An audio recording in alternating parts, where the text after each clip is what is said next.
ప్రకృతి వ్యవసాయం చేసేటువంటి మాకందరికీ తెలుసు. ఒక గింజ పండించాలంటే ఎంత కష్టమో. ఎవరైనా ఫుడ్ వేస్ట్ చేసి డస్ట్‌బిన్‌లో పడేస్తూ ఉంటారు.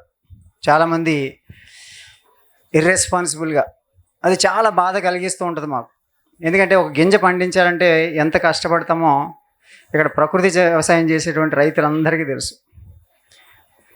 కాబట్టి ఇక్కడ మనం నెక్స్ట్ తరాలకి నేర్పించాల్సింది ప్రకృతి యొక్క ఔన్నత్యము, గొప్పతనము, ప్రకృతిని తల్లిలాగా ఏ విధంగా నెక్స్ట్ తరానికి పరిచయం చేయాలనే ఉద్దేశంతోటే ఈ యొక్క సైకిల్ యాత్ర చేస్తూ ప్రచారం చేసుకుంటూ వెళ్ళాం. ఆల్మోస్ట్ 17 సంవత్సరాలుగా ఈ ప్రకృతి వ్యవసాయం చేస్తూ ఈ యొక్క దేశీ వంగడాలని మన సుభాష్ పాలేకర్ గారు విధానంలో పండిస్తూ,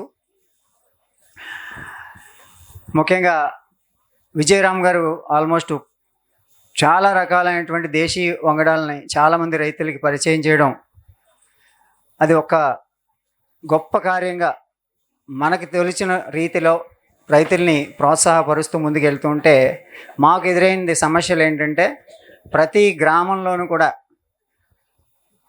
వ్యవసాయం చేసే రైతు లేడు అనేటువంటిది అర్థమైంది. అందరూ కౌలుదారులే, ఎవరు సొంత భూమి వ్యవసాయం చేయట్లేదు. మీ భూమి బలం పెంచుకోండి, మీరు ప్రకృతి వ్యవసాయం చేయండి అంటే మాకు ఈ సంవత్సరం మగత పోయడానికి వస్తే చాలు అనేటువంటి రైతులు మాత్రమే ఉన్నారు ఇప్పుడు. సో అందువలన ఈ యొక్క వ్యవసాయం ఇబ్బందుల్లో పడ్డది. కాబట్టి రైతులకి ప్రోత్సాహాన్ని ఇవ్వడానికి, ముఖ్యంగా ఎవరైతే వ్యవసాయం చేయటం లేదో వారందరూ కూడా తప్పనిసరిగా ప్రకృతికి సహజ సిద్ధంగా బ్రతకడానికి ప్రయత్నిస్తే నిజంగా మీరు ప్రకృతి వ్యవసాయం చేసినట్టే. అంటే జీవన విధానం ప్రకృతికి తగ్గట్టుగా నడుపుకుంటే.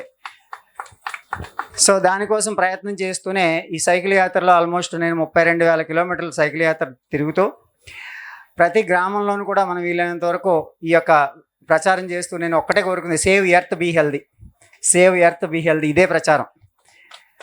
ప్రకృతిని రక్షించాలి, ఆరోగ్యంగా జీవించాలి. ఈ రెండు రిలేటెడే. ప్రసాద్ గారు చెప్పిన విధంగా భూమి ఆరోగ్యమే మన ఆరోగ్యం. భూమికి ఆరోగ్యం ఇస్తేనే మనం ఆరోగ్యంగా ఉండగలం.